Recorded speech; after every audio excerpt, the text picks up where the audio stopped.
The 7 levels of discipline separate men who stay stuck from men who become unrecognizable. I'm talking about Musha Shugyō, a warrior's pilgrimage so powerful that samurai would abandon everything just to experience it, because they knew something you're about to discover. Discipline isn't about fighting yourself harder. It's about understanding why you're fighting in the first place. These 7 levels will show you exactly why you've been stuck and exactly how to break free. And it starts with someone who was drowning in the same loop you're in right now. Level 1, the mirror. You know that feeling when you're trying everything but nothing actually changes? When you wake up realizing you've been living the same day for months, maybe years. That's exactly where Zuko was, 28 years old, scrolling through his phone at 2 a.m. again, watching other people live while his life stayed frozen. Not lazy. He was always busy, always consuming content about improvement, always planning the next move that never happened. His YouTube history was a graveyard of how to change your life videos. Every Sunday, he'd tell himself, tomorrow everything changes. Every Monday looked exactly like the last one. Then one night, deep in another rabbit hole, he found something different. A video about Musha Shugyō, warriors who would leave everything behind to discover who they really were. Not to learn new techniques or find better strategies, but to see themselves clearly for the first time. These samurai understood something. You can't fight an enemy you can't see. The first level hit him immediately. Kagami no Kokoro, mirror mind. It asked him one question that changed everything. What do you actually do versus what do you tell yourself you're doing? So Zuko did something he'd never done before. He wrote down his real day, hour by hour, no lies. Then next to it, what he claimed he wanted. But this time he went deeper than the surface. He didn't just write make money. He wrote, I need to prove to my younger brother that our family isn't destined to stay broke. Not get fit, but I want to look in the mirror without feeling disgusted. Not find purpose, but I'm terrified of dying having done nothing that mattered.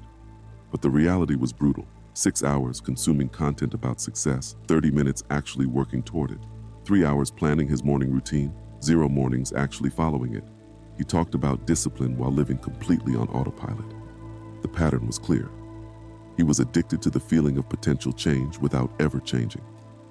That dopamine hit from watching one more video, planning one more system that would finally be the one. This is what the first level reveals. You're not lazy, you're lost.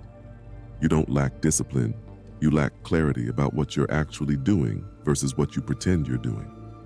Most men never see this because they're too busy performing productivity instead of being productive. They're actors in their own life, playing the role of someone trying to improve. But here's what makes this level dangerous. Once you see the truth, you can't unsee it. The mirror doesn't lie, and what Zuko saw staring back was years of beautiful lies he'd been telling himself. And that's when the real battle begins. Level 2, the void. The truth from the mirror created a new problem. Now that Zuko could see clearly, the noise became unbearable. All those productivity videos, morning routine optimizations, perfect systems, he finally saw them for what they were, sophisticated forms of hiding. Another hit of dopamine disguised as self-improvement. One more Huberman podcast about the perfect protocol. One more video about how champions start their day. Meanwhile, you haven't started anything. The second level demanded something terrifying. Kuno Shirin, Trial of Emptiness. Ancient samurai would leave their compounds, strip away all comfort, and sit with absolutely nothing. No entertainment, no distraction, no busy work to feel productive, just them and the void. They knew something we've forgotten. You can't build strength on a foundation of noise. So Zuko tried it. 1 hour every evening. No phone, no music, no podcast, no planning tomorrow's perfect routine. Just sitting with himself. The first 10 minutes were hell. His mind screamed for input, for something to consume, for any escape from the silence. His hand kept reaching for his phone that wasn't there. This is when he realized the brutal truth. He'd never actually been alone with himself. Ever. Here's what nobody tells you. The guy who doesn't know about any of these optimization tricks is destroying you in life. He wakes up, maybe smokes a cigarette, drinks his coffee, and just works. No morning routine, no cold plunge, no meditation app. He just does the thing. While you're optimizing 0, he's multiplying actual numbers. Because 10 times 0 is still 0, but 2 times something is progress. By day 3 of his emptiness practice, something shifted. The panic subsided. The desperate need for stimulation weakened. For the first time in years, Zuko could sit without consuming, without planning, without escaping, just existing. That's when the void revealed its gift, clarity about what actually mattered. Without the noise of 1,000 productivity gurus, he could finally hear his own voice. The second level teaches you this. Discipline isn't adding another morning routine to your collection. It's surviving the evening silence when every cell in your body begs for distraction. Most men never make it through this level. They can't handle the emptiness. They run back to their feeds, their systems, their beautiful complexity that produces nothing. But Zuko stayed in the void, and in that silence, something he'd been drowning out for years finally surfaced.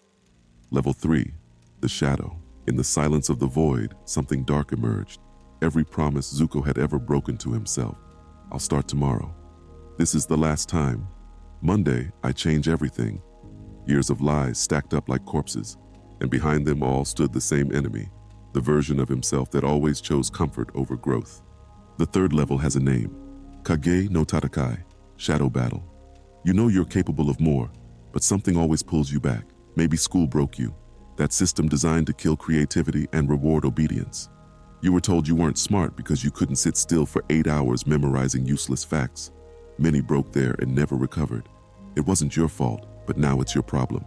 Samurai practiced shadow training, fighting invisible opponents for hours, preparing for battles that might never come. They understood that the hardest enemy to defeat is the one that knows all your weaknesses, because it is you. So Zuko chose his battle. One non-negotiable daily action. Not a routine, not a system. One thing. He would write for 30 minutes every morning. That's it. Not 2 hours, not when inspired, not when he felt like it. 30 minutes, no matter what. The shadow version of him fought back immediately. You're tired. This isn't good enough. Check your phone first. You need more information before you start. Every excuse, every temptation, every comfortable lie he'd ever told himself. But something powerful happens when you keep one promise to yourself for 7 days straight. Self-trust returns. That energy you've been wasting on porn, on scrolling, on endless consumption, it doesn't disappear. It transforms into something useful. Ancient warriors knew this. Sexual energy is creative energy pointed in the wrong direction. The truth is, the system programmed you for low self-respect on purpose. Like a toxic ex, it breaks you down so you always come back. Need validation? Check social media. Feel empty? Consume more content. Can't focus? Here's another productivity system to buy. 7 days. That's all it took for Zuko to remember who he could be, but discipline without direction became its own trap. Level 4, the forge. Some days you're unstoppable, others you can barely move. It's exhausting living in extremes. That's where Zuko found himself. He had discipline now, kept his promises, but his energy swung wildly. Monday, he'd work for 10 hours straight. Tuesday, he could barely get out of bed. This feast or famine cycle was burning him out. The fourth level demanded something different. Tanrin no Michi, path of forging. Japanese sword makers understand something about consistency. They heat and cool the same piece of steel thousands of times. Not randomly, not when they feel inspired. The exact same temperature, the exact same timing, over and over. Each cycle adds invisible strength until the blade becomes unbreakable. So Zuko built his forge. Same sleep time, same wake time, same meal time, same work blocks, every single day. It looked boring. It was boring. And that's exactly why it worked. Here's what nobody wants to admit. Discipline looks boring from the outside. Your friends are partying while you're in bed by 10. They're enjoying brunch while you're working. They're living life while you're in your forge, heating and cooling, heating and cooling. But you're playing a different game. They're playing for the weekend. You're playing for the decade. And once you understand this, really understand it, you see everything differently. When you see 99% of people rushing towards something, that's your signal to stop and look the other direction. If it's easy, it's crowded. If it's hard, it's empty. But the destination is beautiful. After 2 weeks of his boring system, something shifted. The extreme highs disappeared, but so did the crashes. His energy became predictable, reliable, available when needed, not because he was motivated. Motivation is for amateurs. Champions aren't motivated, they're systematic. 1 month in, Zuko hadn't had a single crash day. No afternoon collapse, no weekend burnout, no Monday morning dread. The forge had done its work. His mind and body had been tempered into something useful. But power without purpose is just destruction waiting to happen. Level 5, the mountain. You're doing everything right but still feel empty inside. That's the curse of discipline without direction. Zuko had his system now. Perfect structure, consistent energy, kept every promise. But lying in bed each night, the same question haunted him. What's the point of all this? All this power, and for what? To be a more efficient version of nobody? The fifth level revealed the answer, Yama no Kokoro, mountain heart. Every warrior needs a mountain. Not a goal, but an impossible standard that demands everything you have. Without it, discipline becomes its own prison. You're just optimizing emptiness. Here's what most people get wrong. They look at overnight success stories and think that's their mountain. But if your goal is $1 million and you haven't made 10,000, you're staring at Everest when you can't climb the hill behind your house. Everything is progressive overload. You want to believe you can skip stages, but God gave you your pace, your path. The mountain you're meant to climb has your name on it. Musashi found his mountain early. Become undefeatable. Master 5 schools of strategy. Create art that outlives centuries. Not because someone told him to, but because anything less meant dying with regret.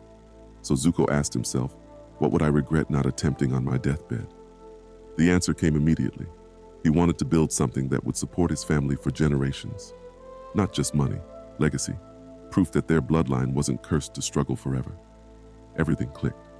The morning writing became training for his craft. The schedule became fuel for the mission.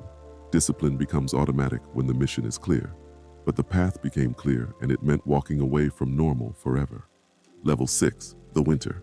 You know exactly what to do, but fear keeps you negotiating with yourself. That's the final trap before transformation. Zuko had his mountain now. His mission was clear, but something still held him back. Every time he chose the work over drinks with friends, every time he went to bed instead of watching the game, he felt it. The cold distance growing between him and everyone else. The 6th level has a brutal name, Fuyu no Kokoro, winter mind. Samurai would train naked in the snow, meditate under freezing waterfalls, sleep on frozen ground, not to prove they were tough, but to learn something crucial. When you stop fighting the cold, it can't hurt you anymore. External discomfort teaches internal calm. The cold Zuko faced wasn't physical, it was social. The weird looks when he left parties early, the jokes about taking himself too seriously, the questions about why he changed. And here's what nobody tells you. It's always the people closest to you who resist the hardest. Your family, your oldest friends, the ones who knew you before. They'll look at you like you've joined a cult. You don't have to cut them off or be rude. But you need to understand this verbal onslaught is coming, and you need to be strong enough to take it without breaking. They're not attacking you. They're defending themselves from the mirror you've become. So Zuko stopped explaining, stopped asking permission, stopped apologizing for his standards. When they asked why he couldn't stay out late, he just said, I have work to do, and left. No justification, no debate, no need for understanding. That's when the anxiety finally died. Peace doesn't come from approval. It comes from decision. The moment you stop needing others to understand your path, you're free to actually walk it. One level remained, the one that would complete everything. Level 7, walking alone. This is where you become who you were meant to be, not who they told you to be. The 7th level brings us to the man who mastered all of this, Miyamoto Musashi. 61 duels, never defeated. Master of 5 different schools of combat. Painter, sculptor, strategist. He didn't just understand these levels, he became them. At 60, dying in a cave, Musashi wrote his final teaching, Dokodo, the way of walking alone. 21 principles that weren't rules to follow, but truths he'd discovered. Do not seek pleasure for its own sake. Do not depend on a partial feeling. Never be jealous. Do not regret what you have done. Each one, a level Zuko had already passed through without knowing it. But the deepest truth was this. Walking alone doesn't mean being lonely. It means being accountable only to your highest self, to what God designed you to become. Not your parents' version, not society's version, not the internet's version, yours. But here's the revelation that changes everything. Discipline isn't real. It's a made-up word to describe someone doing what they were always meant to do. A fish can't climb a tree, so the monkey calls him lazy and undisciplined. But put that fish in water and the monkey drowns trying to keep up. You were never weak. You were just trying to climb trees when you were built to swim, following someone else's definition of productivity, someone else's schedule, someone else's dreams. That's why it felt like torture.